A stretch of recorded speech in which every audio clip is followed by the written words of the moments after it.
नमस्कार साथियों, KP college के ऑनलाइन क्लासों में आप सभी का स्वागत, अभिनंदन। हम बीए थर्ड सेमेस्टर हिंदी साहित्य की मैथिली शरण गुप्त द्वारा लिखी गई कविता केके अनुताप का रसास्वादन कर रहे थे। आज उसी क्रम में इसका तीसरा भाग पढ़ेंगे। गुप्त जी का जीवन परिचय मैंने बता दिया। जन्म हुआ था सन 1886 में और मृत्यु 1964 ईस्वी में हुई थी। तो परिचय अपन पढ़ चुके हैं। अनुताप का मतलब होता है दुख। अनुताप यानी दुख प्रकट करना, दुख। तो तीसरा भाग है कविता का। छल किया भाग्य ने मुझे अयस देने का, बल दिया उसी ने भूल मान लेने का। अब कटे सभी वे पास नाश के प्रेरे, मैं वही के वही राम तुम मेरे। अब यहाँ पे के राम को अनुताप करते हुए कह रही है कि चल किया भाग्य ने, भाग्य ने मेरे साथ चल किया था, यानी कि मेरा ऐसा जो बुरा वक्त आया था जिसकी वजह से राम को उसने वनवास भेजा था, क्योंकि वह भरत को अयोध्या का एक राजकुमार के रूप में देखना चाहती थी और स्वयं एक राजमाता बनने की वजह से उन्होंने राम को जो वनवास भेजा था। तो चल किया भाग्य ने मुझे अयस देने का, अयस नहीं ये अपयस, बल दिया उसी ने भूल मान लेने का। अब जैसे ही अपने पुत्र को यानी भरत को राजकुमार बनाना चाहती थी, लेकिन वह भरत ही अपनी मां से गणना करने लगा, तो बल दिया उसी ने भूल मान लेने का। अब कटे सभी भी पास नाश के प्रेरे।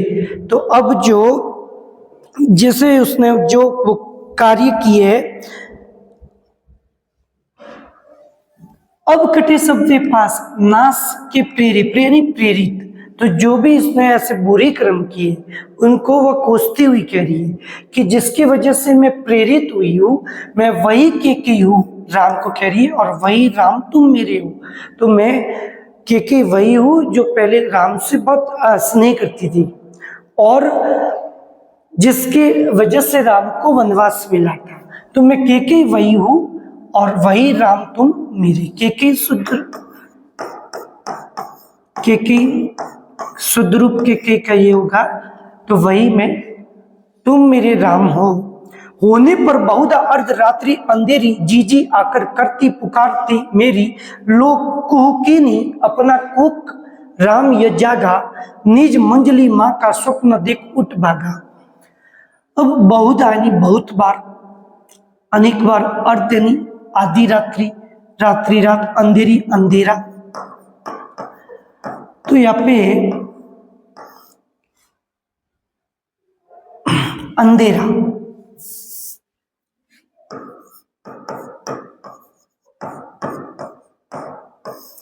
कि होने पर बहुधा यानी बहुत बार, यानी अंधेरी आधी रात को।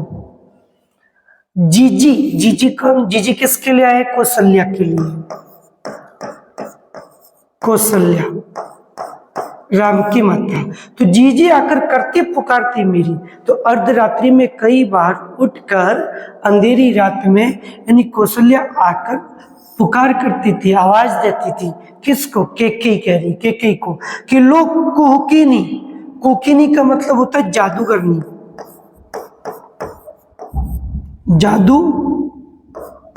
जादूगर यानी जादूगरनी के लिए शब्द, जादू करने वाली। किसको कहा? के को। तो क्योंकि जिसकी वजह से पहले तो राम से स्नेह किया और स्नेह करने के पश्चात जब रात में आधी रात को जब राम छोटे थे तब रोने लगते थे, तो वे स्वयं के पास चले जाते थे। इसीलिए यहाँ पे कौशल्या है वह जादूगरनी कह रही है के को। तो लोग कुकीनी यानी जादूगरनी अपना कुहक राम य जागा। अब राम की जगने के पश्चात कौशल्या के पास जाकर कहती, निज मंजली माँ का स्वप्न देख उठ जागा। तो राम है जो स्वप्न यानी के का, मंजली माँ का स्वप्न देखकर वह स्वयं जाग उठा है। इसीलिए यहाँ पे कौशल्या के को जादूगरनी कहती है। भ्रम हुआ भरत पर मुझे व्यर्थ संशय का, प्रति हिंसा ने ले लिया स्थान तब भय का।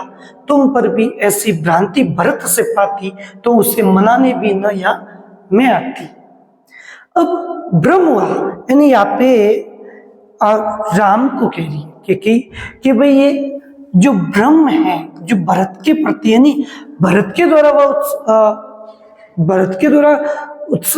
उकसाई गई हुई नहीं थी कि तो भ्रम हुआ भरत पर मुझे व्यर्थ संशय का, यानी जो ये व्यर्थ थी, मैंने यानी भरत को राजकुमार बनाने के लिए जो सपना देखा था वह, क्योंकि भरत तो स्वयं राम से स्नेह करते, राम के जाने के पश्चात अपने स्वयं माता से गणना करने लगते हैं। तो भ्रम हुआ भरत पर मुझे व्यर्थ संशय का, प्रति हिंसा ने ले लिया स्थान तब भय का।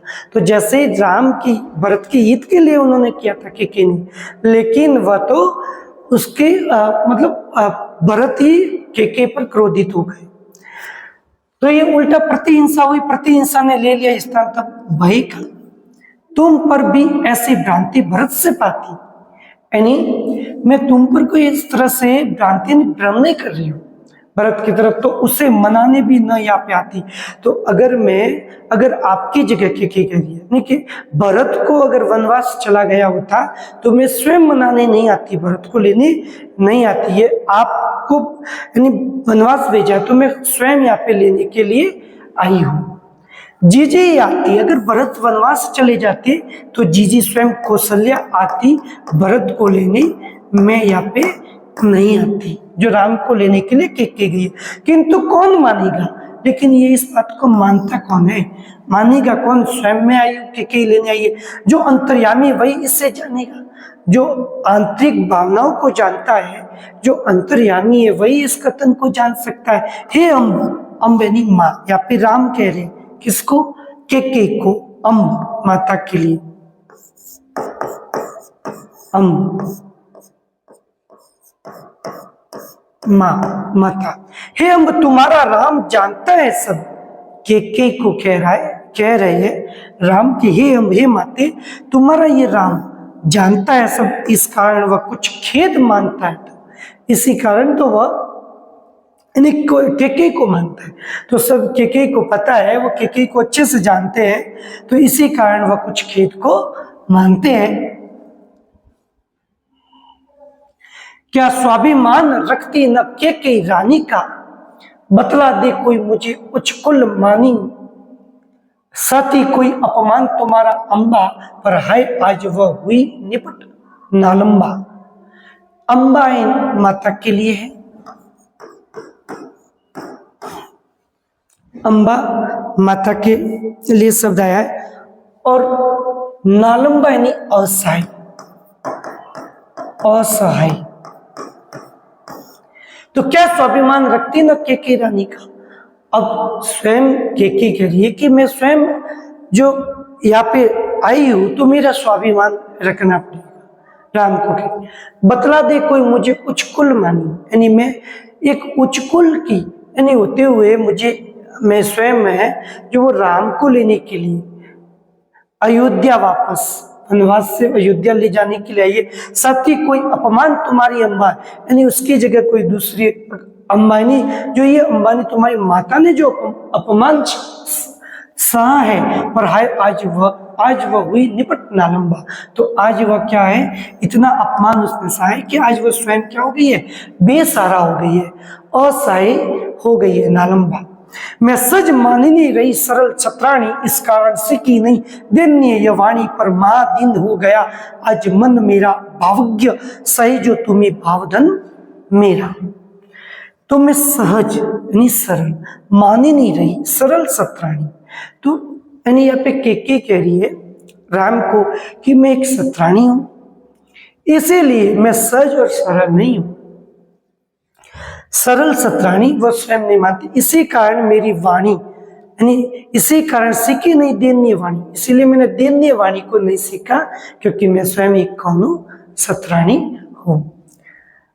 पर माँ दिन हो गया आज मन मेरा, लेकिन मैं आज मेरी स्थिति ऐसे दिनहीन है, क्योंकि राम को भेजने के पश्चात भरत है जो के से गणना करता है।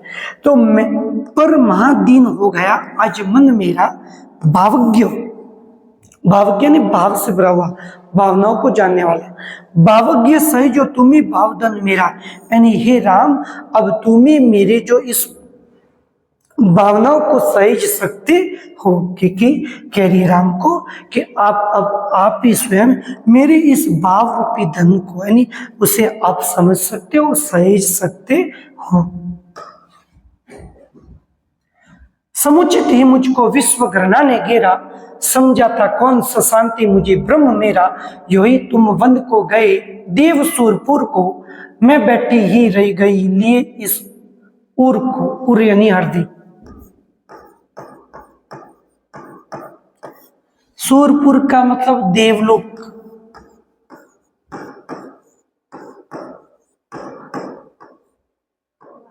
देवलोक या फिर कह सकते हो स्वर्ग को प्राप्त।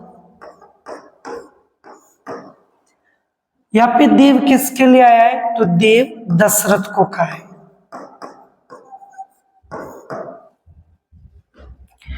तो समुचित ही मुझको विश्व करना ने गिरा था, तो मैं ऐसे मोह में लिप्त थी जो विश्व की जो गणनाओं से मैं गिर गई थी, जो राम को वनवास भेजा था। समझा था कौन सा शांति मुझे ब्रह्म मेरा, मेरे इस ब्रह्म को यानी मुझे कोई समझाने पर भी, लाखों प्रयत्न करने के बाद भी वह के नहीं मानी और राम को वनवास भेज दिया था। तो यो ही तुम वन को गए और आप वन को चले गए, तो देव यानी जो राजा दशरथ है वह सूरपुर को गए। पुत्र वियोग में तड़प कर राम के जाने के बाद, वनवास जाने के बाद दशरथ ने अपने प्राण त्याग दिए थे। तो यो ही तुम वन को गए और देव सूरपुर को, यानी राजा दशरथ है जो वह स्वर्ग को प्राप्त हो गए थे। मैं बैठी ही रह गई लिए इस उर को, यानी अपने इस हृदय रूपी धन को, भरत को, यानी दशरथ के जाने के पश्चात वह राजकुमार भरत को बनाना चाहती थी। तो मैं यही बैठी रह गई लिए इस उर यानी हृदय को। बुझ गई पिता की चिता भरत बुझधारी, पितृभूमि आज भी तप्त तथापि तुम्हारी, भय और शौक सब दूर उड़ाओ उसका, चल कर सुचरित फिर हृदय जुड़ाओ उसका। बुझ गई पिता की चिता, अब पिता की जो चिता थी यानी उनकी मृत्यु होने के पश्चात वह उनकी चिता भी क्या है, शांत हो गई, बुझ गई। भरत बुझधारी यानी भरत की जो भुजा है, भुजाओं की जो ताकत है उसको राम। तो भरत बुझधारी पितृभूमि आज भी तप्त है तथापि तुम्हारी, यानी तुम्हारा इंतजार कर रही है राम का। तो पितृ की भूमि यानी तुम्हारे जो पिता की जो भूमि है, पितृभूमि आज भी तप्त है। भय और शौक सब दूर उड़ाओ उसका। तो आप वापस अयोध्या जाकर जो ये डर है, भय है, जो शौक यानी जो ये दुख है, आप अयोध्या जाकर उसे दूर कर सकते हैं। चलकर सुचरित फिर हृदय जुड़ाओ उसका। किसका हृदय जुड़ाने की बात हो रही है, हृदय जुड़ाओ यानी भरत और राम का भ्रातृत्व स्नेह को जगाने की बात हो रही है। तो वापस आप हे राम अयोध्या चलकर सुचरित अच्छे से फिर हृदय जुड़ाओ उसका, यानी उन्हें गले लगाइए। वापस राम और भरत के भ्रातृत्व स्नेह को जगाने की बात हो रही। वो तुम्हें भरत के राज्य स्वराज्य सहला संभालो, मैं पाल सके न स्वधर्म उसे तुम पालो, स्वामी को जीते जी न दे सके सुख में, मरकर तो उनको दिखा सकूं ये मुख में। तो हो तुम्हें भरत के राज्य, यानी जो दशरथ की मृत्यु होने के पश्चात जो अयोध्या के राजा है, यानी राम ही है कि कह रही है। तो भरत के राज्य, जो भरत का जो राज्य है कौन सा, अयोध्या, सो राज्य संभालो, वो आपका राज्य है, आप जाकर उस राज्य को संभालो। मैं पाल सके न स्वधर्म, यानी मेरे तो अपना धर्म स्वयं नहीं पाल सकी। क्यों? क्योंकि जैसे राम के जाने के बाद दशरथ ने प्राण त्याग दिए थे, लेकिन कैकेयी नहीं मानी थी। तो मैं अपने धर्म को, स्वधर्म को तो वो पाल नहीं सकी। स्वामी उसे तुम पालो। किसको? भरत, यानी राम को कह रही है आप वापस अयोध्या चलिए ताकि भरत का पात्र तो सुने जगे और उसे तुम आप ही पाल सकते हो। कौन? राम। स्वामी को जीते जी न दे सके सुख में, मर कर तो उनको दिखा सकूं यह मुख में। तो मैंने जीते जी तो सुख दिया ही नहीं, क्योंकि राम को वनवास भेज दिया था और जिसकी वजह से दशरथ की मृत्यु हो चुकी थी। तो जीते जी सुख नहीं दिया, लेकिन आप वापस अयोध्या पहुंचे, चलिए राम को लेने के लिए जाती है। तो मरने के पश्चात अपना मुख तो दिखा पाओ नहीं। मर मिटना भी है एक हमारी क्रीड़ा, पर भरत वाक्य है सौ विश्व की व्रीड़ा। व्रीड़ा यानी लज्जा। क्रीड़ा खेल, यहाँ पे खेल किसको बता रही है? जन्म मरण के चक्र को। तो पर भरत वाक्य है सौ विश्व की व्रीड़ा, जीवन नाटक का अंत कठिन है मेरा, पछतावा मात्र में जा अधैर्य अंधेरा। अब मर मिटना है एक हमारी क्रीड़ा। के कह रही है कि जीना और मरना एक तरह की हमारी क्या है? एक क्रीड़ा है, एक खेल है, क्योंकि ये जन्म मरण का चक्र चलता ही रहता है। तो मर मिटना तो हमारी एक क्या है? क्रीड़ा है, खेल है। पर भरत वाक्य है सो विश्व की व्रीड़ा, यानी लज्जा। तो यानी नाटकों में एक वाक्य है भरत का कि सौ विश्व की व्रीड़ा, यानी विश्व की क्या है? एक लज्जा। क्या है? कि जीवन का नाटक का अंत कठिन है मेरा। तो जीवन रूपी जो ये जीवन का जीवन रूपी एक नाटक है, और इस जीवन रूपी नाटक का जो अंत है वह कठिन है। लेकिन ऐसे देखे तो भरत मुनि का ग्रंथ है नाट्य शास्त्र। उसमें भरत मुनि ने कहा है कि नाटक का जो अंत है ना वह हमेशा सुखांत होना चाहिए। नाटक का जो अंत है वह कैसा होना चाहिए? सुखांत होना चाहिए। पछतावा मात्र में जात अधैर्य अंधेरा। अब मेरे जीवन में जो क्या है, अब मैं अधीर हो चुकी थी, और जिससे मैं अपने स्वयं के स्वार्थ में डूबकर मेरा जीवन अब अंधेरे में चला गया है। अनुशासन ही था मुझे अभी तक आता, यानी मेरे जीवन में मुझे सिर्फ अनुशासन रखना ही आता था। करती है तुमसे विनय आज यह माता। तो हे राम, यानी के स्वयं आपसे विनय करती है, निवेदन विनती करती है कि आज ये माता कि आप वापस अयोध्या चलिए ताकि वहां का अनुशासन फिर से बना रहे। तो के अनुताप कविता आज संपूर्ण हुई, 3 भागों में पढ़ी है अपन ने। नेक्स्ट मिलते हैं नई कविता के साथ। धन्यवाद।